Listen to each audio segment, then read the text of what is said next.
The CCMA was established in terms of the Labour Relations Act of 1995 as a dispute resolution mechanism between employers and employees in the country. Its establishment signalled a historic shift in labour relations in South Africa from an adversarial conflict-ridden system to one based on greater cooperation and conciliation.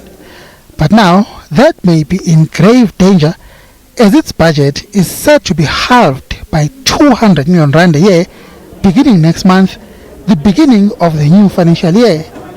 The drastic budget cut means the CCMA will no longer be able to operate at full capacity, and that will hamper access to justice for hundreds of thousands of aggrieved workers in the country.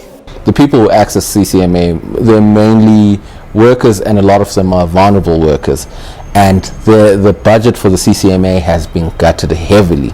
So what that means is that a lot of workers will not be able to access the same services at the CCMA to basically enforce their labor rights, and that's going to have a trickle-down effect on the employment situation. And a lot of times, like if employment is terminated, it then becomes a financial situation.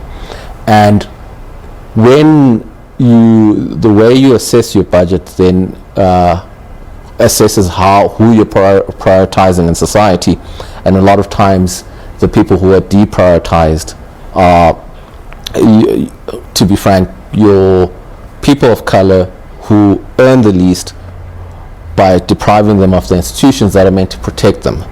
There is talk of litigation from some quarters to force the government to reinstate funding for the CCMA. Our democracy is still one which calls for a separation of powers, and the role of the judiciary is important, but people have to understand the judiciary cannot substitute the political power of the executive. The judiciary can guide how the executive exercise their power. That's why I say all of it plays a role. Your protest action, your litigation, the way you will vote, but ultimately it's more politics than law. The CCMA management says it's currently meeting to assess exactly how the budget cuts will impact its operations from next month onwards. Bongani Muchwa, SABC News.